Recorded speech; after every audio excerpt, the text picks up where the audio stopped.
Hello guys good morning and welcome to our channel. आज मो marathon tour जो मारुची बालेश्वर जिल्लार सेटा सबुठु इंटरेस्टिंग लगुच मते। ऑलरेडी मु दुईटा जगह कवर कर सारी सेटा होची चांदीपुर तापरे बड़रामगढ़ी। एबे मु जाउची डुबलागढ़ी चलते जावा। एटा जो ब्रिज मिलानी एटा डुबलागढ़ी पाखापाखि गोटे जगार आ एबे आमे ऑलरेडी बाहरी छु चांदीपुर डुबलागढ़ी जोटा कि टिके गाँ रास्ता थिला, बहुत ही भिड़ थिला। कोन पई आज भोट भी चलथिला सेहिथि पई आ जहाँ भी हो गोटे रास्ता रे ऑलरेडी आमे पहुँचवा को गलुणु पहुँच जाऊँ। अल्प समय भितर पहुँची जीवु से जगह को पहुँच पहुँच गोटे हाट मिलगला जो से पूरा रोड साइड हाट होता और से हाटा एत भिड़ था किसी रास्ता ही मिल ना। ऑलरेडी आम डुबलागढ़ी पहुँची गलुणु। यहाँ देखो आसु आसु पहुँचीगला ब्लैकबेरी इको रिजॉर्ट। ये रही भी सुविधा अच्छी। तापर आहरी एमती बहुत गुड़ा रिजॉर्ट भी अच्छी पाखे।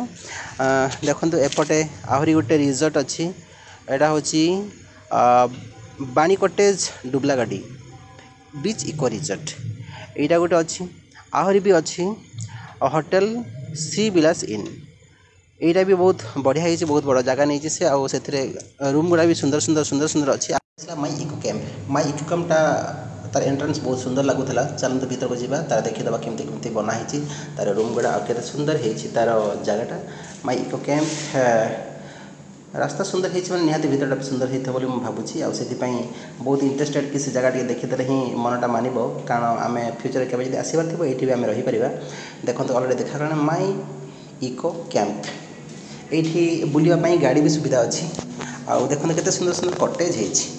कटेज एमती बहुत गुड़ा अच्छे। यहाँ आरंभर बाहर गोटे कटेज प्लस सेपट सीधा सीधा लाइन रे बहुत गुड़ा कटेज अच्छी।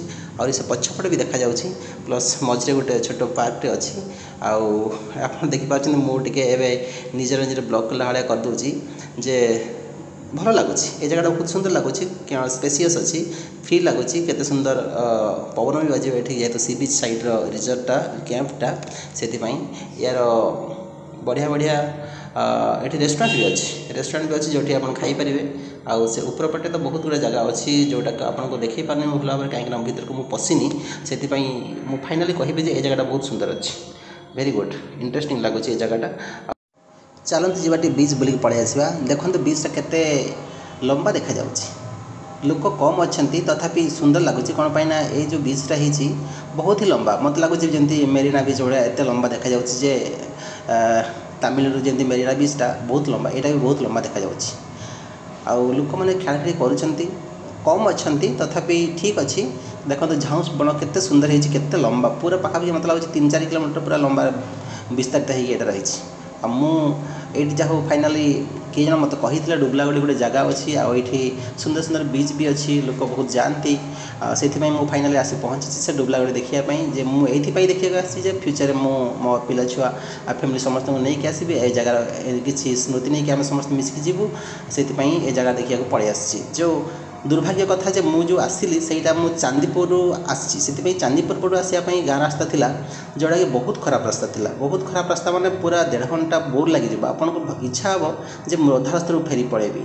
किंतु खड़गपुर जावा वाला NH-16 रास्ता हरदीपदा पटू पशिले आहरी भल रास्ता मिल जोटा कि इजिली आम डुबलागढ़ी पहुँची पारिबा।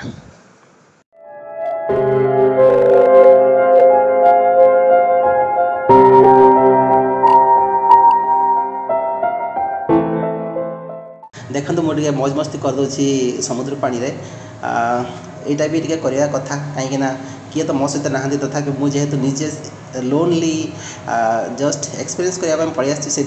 मुझे मजा नहीं जाऊँगी समुद्र कूलर लोक समस्ते बहुत अच्छा सेपट साइड बहुत दूर अच्छा आई पाखे भी अच्छा तथापि सुंदर लगुच एरिया बुलायापी। मात्र बहुत पवन होता आज अमावास्या कि कौन थी मुझे जानी मात्र एत पवन होता जे किसी कथा डायरेक्ट रेकर्डिंग कले शुणा जाऊँ से बाध्य होकर भॉइस ओवर करदे। आप केबे सुजोग मिले आसते डुबलागढ़ी जगह सुंदर अच्छी। ए खाली आप बाइक रे किंतु नचेत कार रे आसीपारे जोटा कि ये जगह अप्रोच अच्छी। तथापि रास्ता घाट खराब थे भी कार आ बाइक रे इजिली आसीपारे किंतु बस तो पॉसिबल नहीं, कारण बहुत छोट रास्ता पूरा गाँव में गड़ी कंदी रे पशि पशि आसिया पड़ू।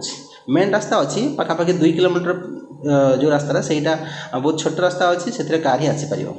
आमती एक्सपीरियंस जहाँ भी मु पाइली आज डुबलागढ़ी बहुत सुंदर लगे। आपको इनफॉरमेशन दे दूँ हरदीपदार NH-16 छकरू सीधा डुबलागढ़ी आसीपारे। आम ओडिशा गोटे प्रॉब्लम ସବୁ ରିସୋର୍ସେସ୍ ସବୁ ଜାଗା ସବୁ ସୁବିଧା ଆମ ପାଖରେ ଅଛି କିନ୍ତୁ ରାସ୍ତାଘାଟର ସୁବିଧା ନାହିଁ। ସେଇ ଅବସ୍ଥା ଆଜି ଏଇ ଡୁବ୍ଲାଗଡ଼ିର। କେତେ ସୁନ୍ଦର ବିଚ୍ ଅଛି, କେତେ ସୁନ୍ଦର ଜାଗା ଅଛି କିନ୍ତୁ ଆପ୍ରୋଚ୍ ନାହିଁ। ଏଇ ଜିନିଷଟା ଯଦି ବେଙ୍ଗଲରେ ଥାନ୍ତା କି ଆନ୍ଧ୍ରାରେ ଥାନ୍ତା, ଛୋଟ ଗୋଟେ ଟୁରିଷ୍ଟ ପ୍ଲେସ୍ ହେଇଥିବ, ସେଇଟାକୁ ଏତେ ସୁନ୍ଦର ଆପ୍ରୋଚ୍ ଏତେ ସୁନ୍ଦର ଆଟ୍ରାକ୍ସନ୍ ବନେଇବେ ଯେ ଲୋକମାନେ ଦୌଡ଼ିକି ପଳେଇ ଆସିବେ। କାର୍ କ'ଣ ବସ୍ରେ ବି ଲୋକ ଆସିବେ, କିନ୍ତୁ ସେ ସୁବିଧା ଆମ ପାଖରେ ହେଇପାରୁନି। ତେଣୁ ମୁଁ ଖାଲି ଛୋଟ କଥା ଗୋଟେ କହିବି ୟୁଟ୍ୟୁବ୍ ମାଧ୍ୟମରେ ଯେ ଏଇଟା ତ କିଛି କାହା ଉପରେ ଇଫେକ୍ଟ ବେଶୀ ପଡ଼ିବନି ମୁଁ ଜାଣିଛି, ଯେ ଯଦି ଏୟାର ଆପ୍ରୋଚ୍ଟା ଆଉ ଟିକେ ଭଲ ହୁଅନ୍ତା ଲୋକ ବହୁତ ଏଠିକି ଆସିଥାନ୍ତେ।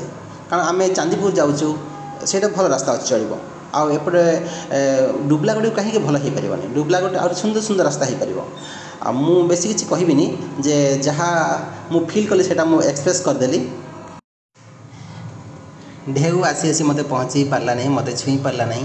ମୁଁ ଭାବୁଥିଲି କାଳେ ମୋତେ ଢେଉ ଛୁଇଁକି ଯିବ, କିନ୍ତୁ ସେଇଟା ହେଲାନି।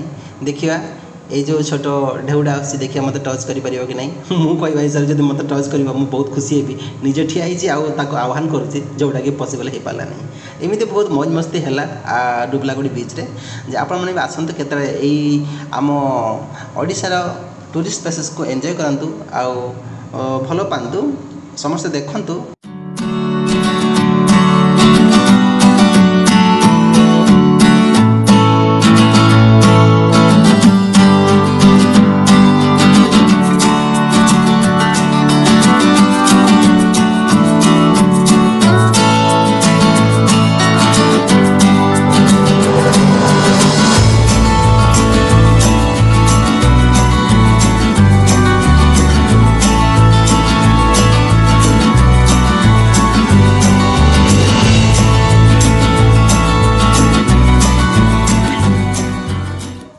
ଏଠାକାର ଝାଉବଣ ବହୁତ ସୁନ୍ଦର ଲାଗୁଥିଲା, ଯେଉଁଠି ଆଲବମ୍ ସୁଟିଂ ଫିଲ୍ମ ସୁଟିଂ ବଢ଼ିଆ ସେ ହେଇପାରିବ। ବହୁତ ସୁନ୍ଦର ଲାଗିଲା। ଏଇ ଝାଉବଣଟା ବହୁତ ଲମ୍ବା ବି ଅଛି ଆଉ ଏନ୍ଜୟେବୁଲ୍ ଥିଲା। ଏଇ ଝାଉବଣଟା ପାର୍ଟି ସାର୍ଟି କରିବା ପାଇଁ ବଢ଼ିଆ ହେଇଛି ଜାଗାଟା। ଡୁବ୍ଲାଗଡ଼ି ବିଚ୍କୁ ମୁଁ ଟାଟା ବାଇ ବାଇ କରିଦେଉଛି। C U in next time next video. Okay Tata Bai Bai.